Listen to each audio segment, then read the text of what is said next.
पढ़ने गए तो स्कूल से बाहर बिठा दिया। उनके शिक्षक ने उनसे जाति पूछ करके भेदभाव किया।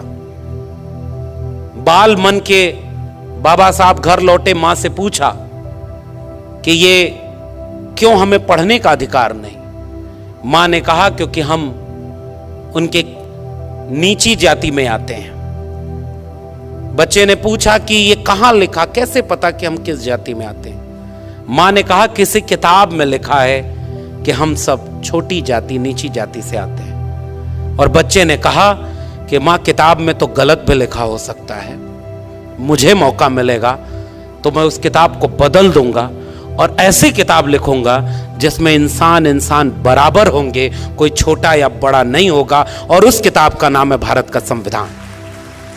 इसलिए हम अपने पुरखे को याद करते हैं, इसलिए हम उन्हें याद करते हैं कि जिसे पढ़ने से बाहर बिठाया उसने 32 डिग्रियां हासिल कर ली, विदेश में पढ़ाई की, 4-4 PhD की डिग्री। अभी हमारे संबोधन में, हमारे परिचय में आदरणीय जो बोल रहे थे कि मेरे नाम के आगे डॉक्टर पहले लगा हुआ है, तो जब मेरे नाम के पहले डॉक्टर लगा सर, तो गांव में गया तो लोग अपना सर दर्द का इलाज की दवा पूछने लगे थे। तो हमने कहा देखो भाई, इस शारीरिक बीमारी के इलाज की दवा का डॉक्टर तो दूसरा है, हम तो समाज की बीमारी की इलाज की दवा करने के लिए काम कर रहे हैं। इसलिए हम डॉक्टर इन फिलॉसफी हैं, हम समाज के बीमारी को ठीक करने की कोशिश करते हैं। इसलिए हमारा प्रोफेशन भी शिक्षक का है। इसलिए मैं कोट करना चाहता हूं, हमारे पुरखे को पढ़ने का मौका नहीं दिया, फिर भी उसने कलम नहीं छोड़ी। 32 डिग्रियां, 4-4 PhD की डिग्री, और एक भी डिग्री फेक डिग्री नहीं थी। इशारे में समझ जाइए, सारी डिग्री ओरिजिनल थी। ये नहीं था कि कोई डिग्री मांगी तो ओरिजिनल डिग्रियां। हुनर और काबिलियत ऐसी कि उन्होंने अपने हुनर और काबिलियत से, जब भारत का संविधान बनने की प्रक्रिया शुरू हुई और चुना जा रहा था, तो बहुत सारे लोग ये बात समझते हैं कि एहसान कर दिया किसी ने बाबा साहब डॉक्टर भीमराव अंबेडकर को संविधान की प्रारूप समिति का अध्यक्ष बनाकर। मगर हकीकत यह है कि उस वक्त पूरे मुल्क में उनसे ज्यादा काबिल और हुनरमंद दूसरा कोई था ही नहीं जो संविधान सभा की प्रारूप समिति का अध्यक्ष बनाया जा सके। उतने पढ़े लिखे, उतने हुनरमंद थे। मैं गया हूं उस जगह, गुजरात के सयाजी बाग बड़ोदरा में, पुराने लोग जानते होंगे। बाबा साहब लौट कर आए तो नौकरी करने गए, और नौकरी भी ऑफिसर रैंक के थे, पढ़कर आए थे। अपनी काबिलियत से वो नौकरी जिसका वादा था वो करने गए, चपरासी फाइल फेंक कर दिया करता था, पीने का पानी अलग, और अपमान इतना, जलालत इतनी, रहने का घर नहीं दिया जाति देखकर। और जब इतना सब कुछ हुआ, एक समय जब बहुत ज्यादा ये अत्याचार बढ़ा, बाबा साहब टूट गए, वापस लौटने के लिए ट्रेन पकड़ने आए, तो वो आज भी वो जगह है संकल्प भूमि, जहां बैठकर वो रोए थे। मैं गया हूं उस जगह पर।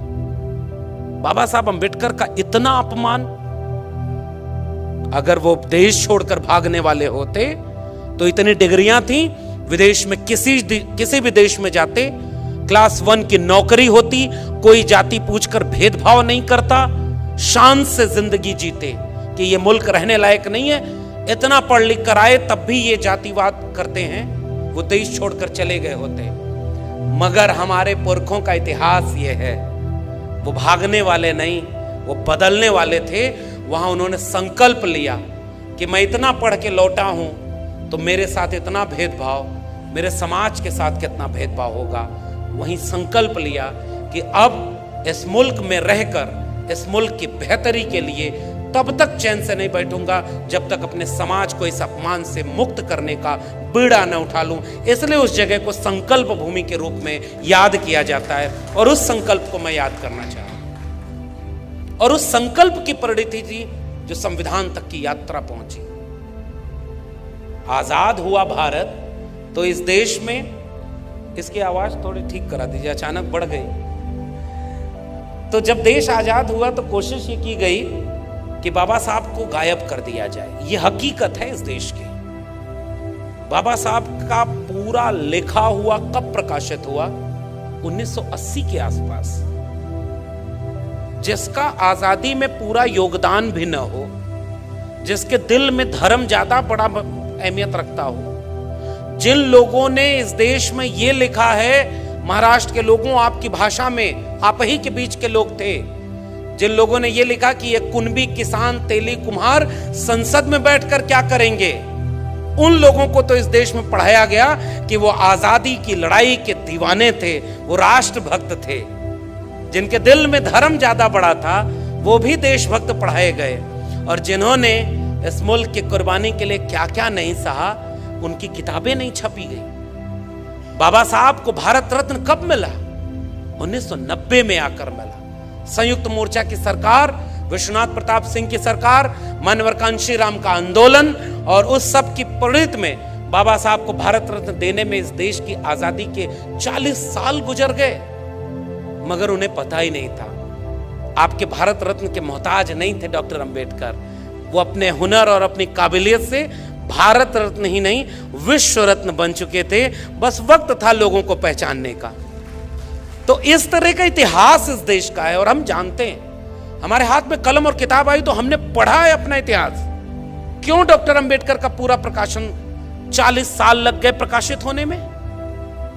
उनके 14 अप्रैल को राष्ट्रीय अवकाश घोषित कब हुआ? 1990 में। उनको भारत रत्न कब मिला? 1990 में। और लंबे समय तक जब अंबेडकर को मिटा नहीं पाए तो कोशिश में लग गए कि उन्हें केवल दलितों का नेता बता दिया जाए। गोया डॉक्टर अंबेडकर का ओबीसी के की मुक्ति में कोई योगदान ना हो।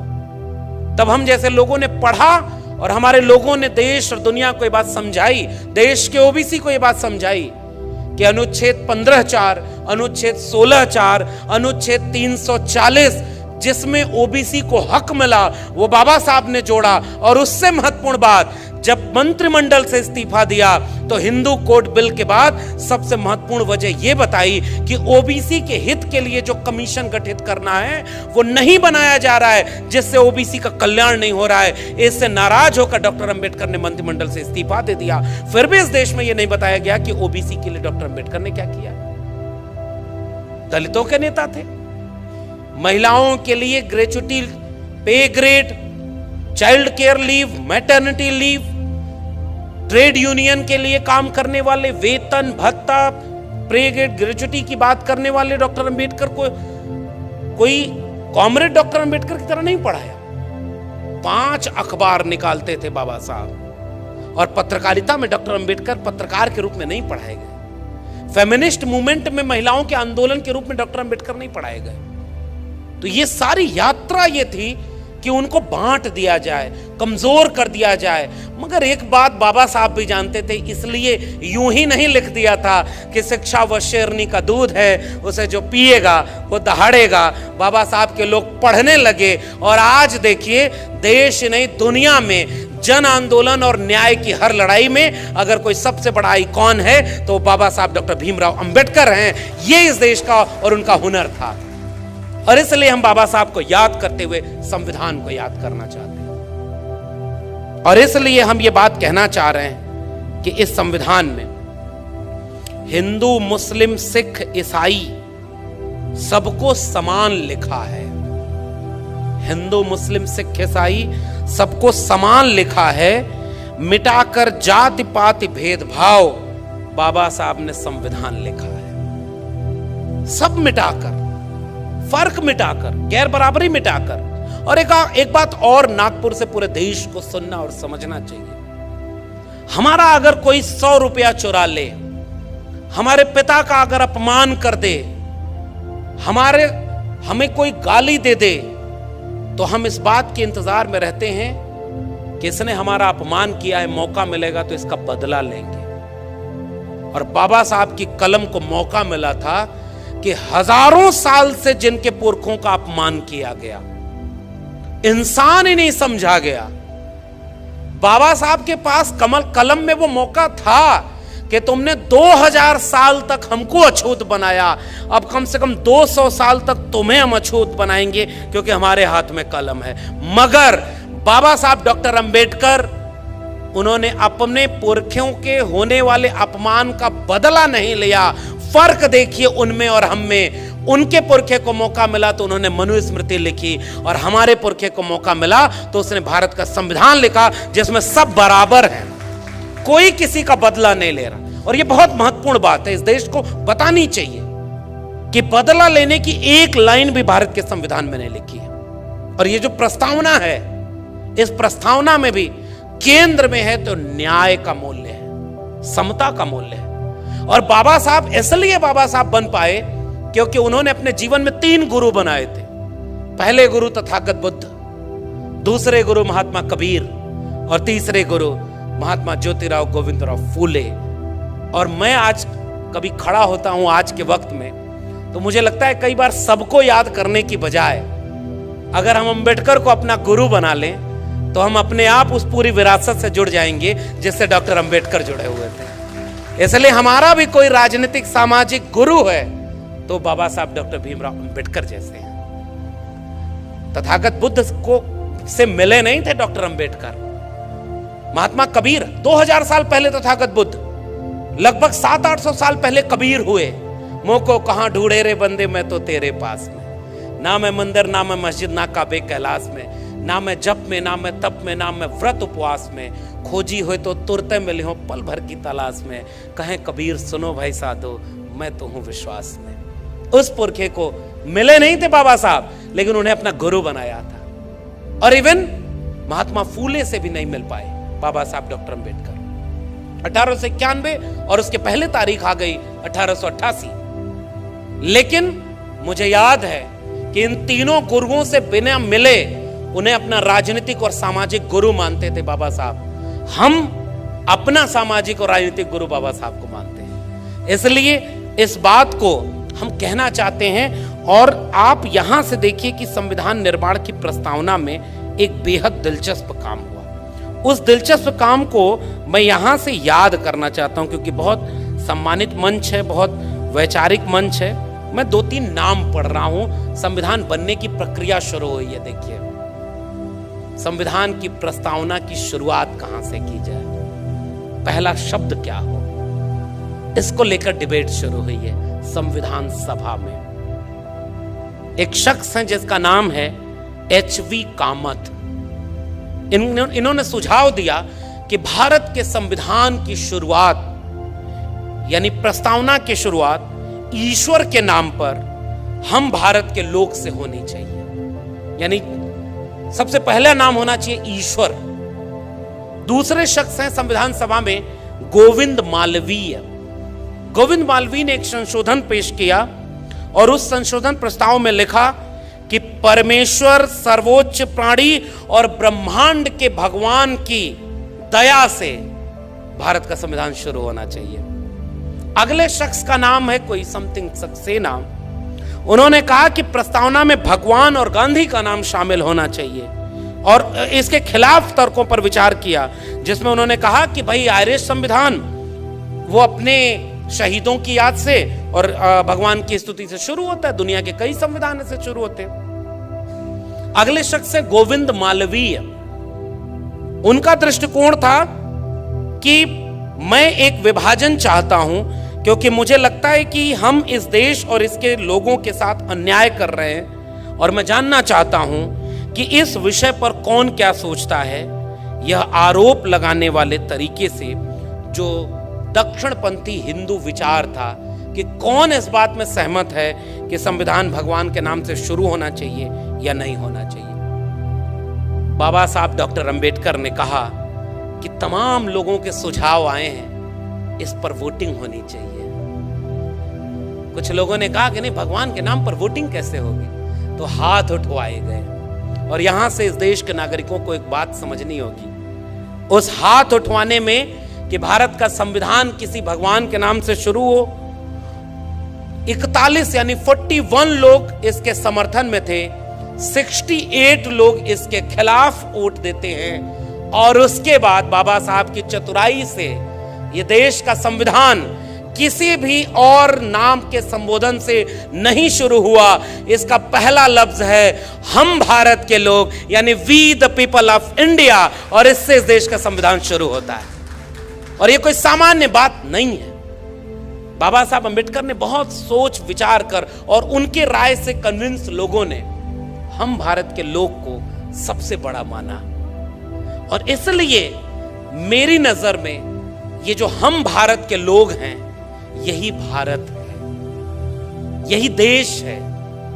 किसी भूगोल के नक्शे पर खींच दी गई लकीर के बीच में आने वाले जमीन के टुकड़े से देश नहीं बनता है। देश वहां के लोगों से बनता है, वहां के नागरिकों से बनता है। और यह बात संविधान सभा के समझदार लोग समझते थे। इसलिए उन्होंने इस प्रस्तावना की शुरुआत की है, we the people of India, हम भारत के लोग। और जैसे ही हम भारत के लोग हैं तो तमाम भेद तो यूं ही मिट गए, कौन बड़ा कौन छोटा।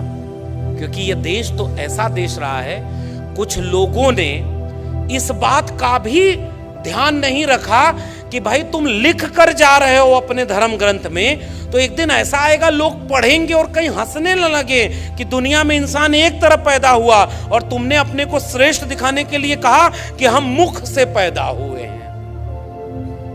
ये बात सुन करके आज कोई हंसेगा ही। इस देश के प्रधानमंत्री जब विदेश में जाते हैं तो दोनों बाहें फैला कर कहते हैं कि मैं युद्ध के देश से नहीं, बुद्ध के देश से आया हूं। और जब भारत लौटते हैं तो बुद्ध के खिलाफ युद्ध छेड़े हुए हैं। इस बात को नागपुर से ज्यादा कौन बेहतर समझ सकता है। समझदार को इशारा काफी। तो वो युद्ध जो बुद्ध को याद कर रहे, कहां और देश बदल रहा है, समय बदल रहा है। देखिए, सर्वोच्च न्यायालय में बाबा साहब की मूर्ति लगाने में भी आजादी का अमृत काल आ गया। 75 साल लग गए कि बाबा साहब की मूर्ति वहां पर लगाई जाए, लेकिन वो एक ऐतिहासिक दिन था। आज उस देश में न्याय की सबसे बड़ी संस्था, जिसमें मनु को सबसे बड़ा न्यायाधीश माना था लोगों ने, उसके सीने पर चढ़कर एक बैरिस्टर बाबा साहब अंबेडकर की तस्वीर सर्वोच्च न्यायालय के सामने खड़ी है, जो रात के अंधेरे में भी डराएगी अगर किसी ने अन्याय की कोशिश की भी तो। इसलिए इन तस्वीरों और इन मूर्तियों की अहमियत होती है। हमारा खौफ उनसे पूछो जो हमारे पुरखों की मूर्तियों से भी डर जाते हैं। आज तक इस दुनिया में सबसे ज्यादा मूर्ति बनी तो तथागत बुद्ध की, और सबसे ज्यादा मूर्ति तोड़ी गई तो बाबा साहब अंबेडकर की। ये इस देश की सच्चाई है। और इसलिए हम we the people of India पर बात करने आए। उन्होंने क्या कुछ नहीं सहा था, फिर भी आप देखिए कि सबकी मुक्ति और आजादी की लड़ाई की, आजादी के लिए इस संविधान में सब कुछ लिख दिया।